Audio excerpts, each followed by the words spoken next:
आज हम ऐसी चीज़ के बारे में बात करने वाले हैं जिसके बारे में हर कोई ऑप्शन ट्रेडर इंटरेस्टेड होता है। जो मार्केट क्रैशेस होते हैं उस टाइम में ऑप्शंस को कैसे ट्रेड किया जाता है, आज हम ये कवर करने वाले हैं। आज हम एक मार्केट क्रैश के बारे में पढ़ेंगे और देखेंगे कि क्रैशेस में कैसे ट्रेड किया जाता है। ये देखिए, ये ट्रेड सिनारियो था। ये लगभग फरवरी 2018 की बात है। सुबह के 9:15 हैं और पिछली रात डाउ जो है वो बस गिरे जा रहा था। लगभग 200 पॉइंट गिरा था। पूरे वॉल स्ट्रीट में खून की नदियां बह रही थी।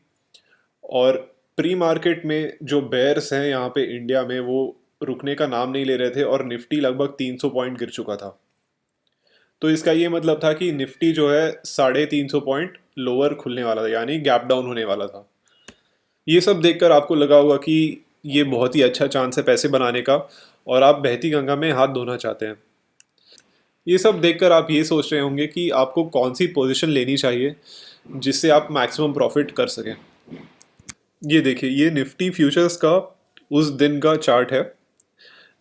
यहाँ पे आप देख सकते हैं कि पिछले दिन निफ्टी लगभग 10,700 पे क्लोज हुआ था और आज खुला है 10,350 पे, और यहाँ पे ढेर सारी वॉल्यूम भी है। ठीक है, तो आपको यहाँ पे अभी बहुत सारी हलचल दिख रही है, बहुत सारी एक्टिविटी दिख रही है। ये देखकर आपके मन में ये विचार आ रहा है कि आपको तुरंत एक पोजीशन लेनी चाहिए। और आपके दो व्यूज़ हैं। आपको लगता है कि आपके जो दो व्यूज़ हैं उनमें से दोनों में से एक होने वाला है। एक व्यू ये है कि मार्केट और गिरने वाला है और थोड़ा और करेक्शन पेंडिंग है। तो इसके लिए आप एक एटीएम पुट खरीद सकते हैं, स्ट्राइक प्राइस 10,400 का। दूसरा आपका व्यू ये है कि मार्केट को जितना गिरना था गिर चुका है। जो खून की नदियाँ बह रही थी वो अभी सूख गई हैं और इसके बाद मार्केट बस ऊपर जाने वाला है। तो इस व्यू के बलबूते पे आप ये सोच रहे हैं कि आपको एटीएम कॉल 10,400 का एटीएम कॉल खरीदना चाहिए। ठीक है, पर आप इन दोनों ट्रेड्स के बारे में पूरी तरह कॉन्फिडेंट नहीं थे। कोई एक ऐसी चीज़ थी जो आपको परेशान कर रही थी। तो आपने अपने सारे डेटा पॉइंट्स, जो भी आपके सिनेरियोस थे, वो सारे आपने सेंसिबल में एंटर करा और सेंसिबल ने आपको साफ मना कर दिया कि आपके जो भी ट्रेड्स आप लेना चाहते हैं, जो दो व्यूज़ थे आपके, आपको वो बिल्कुल भी नहीं करना चाहिए। आइए अब देखते हैं कि उस दिन मार्केट में एक्चुअली हुआ क्या था। 9 बज के जब 20 मिनट हो रहे थे तब आपको एक पोजीशन लेनी थी। आप बहुत ही उत्सुक हो रहे थे, आपको लग रहा था कि काफ़ी सारे पैसे बनाए जा सकते हैं और आपको एक पोजीशन लेने का बहुत ज़्यादा मन कर रहा था। और निफ्टी था 10,375 पे। अगर आपने सेंसिबल में पहले चेक नहीं किया होता तो आप इन दोनों में से एक ट्रेड ले करने वाले थे। या तो आप 10,400 का कॉल खरीदने वाले थे जो कि लगभग 380 रुपये पे था, या आप 10,400 का पुट खरीदने वाले थे जो लगभग 390 रुपये में था। ठीक है, अब देखिए 9:30 बजे क्या होता है। निफ्टी थोड़ा सा गिरा है, लगभग 10,325 रुपये तक पहुंच गया है। और आपका जो कॉल ऑप्शन खरीदने का जो विचार था, जिससे आप लगभग 380 रुपये में 10,400 का कॉल ऑप्शन खरीदने वाले थे, उस कॉल ऑप्शन का प्राइस 10 मिनट बाद पहुंच गया था 140 रुपये। यानी पर लॉट 18,000 रुपये से इसकी वैल्यू कम हो गई थी, वो भी 10 मिनट में। और जो आपका दूसरा ऑप्शन था 10,400 का पी खरीदने वाला, जो आपका आइडिया था, वो देखिए उसका क्या हाल हुआ था। वो पहुंच गया था 390 से 200 रुपये। ये देखिए आप, निफ्टी 50 पॉइंट गिरा था, उसके बावजूद भी पुट ऑप्शन की वैल्यू बहुत ही ज़्यादा गिरी थी। ठीक है, और अगर आपने ये ट्रेड किया होता तो आपका पर लॉट 14,000 का लॉस हो जाता। तो अगर आप इन दोनों में से अगर कोई भी एक ट्रेड करते, आपका डेफिनेटली लॉस हो जाता।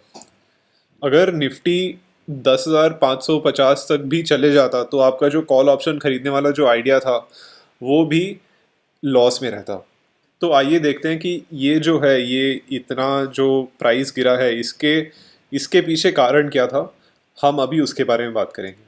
9:20 पर इम्प्लाइड वॉलेटिलिटी जो होती है वो लगभग 44% पे थी। आपको एक चीज़ ध्यान में रखना होगा कि ऑप्शन के जो प्राइसेस होते हैं, ऑप्शंस का जो प्रीमियम होता है, उनमें वॉलेटिलिटी एक बहुत ही इम्पॉर्टेंट फैक्टर होता है।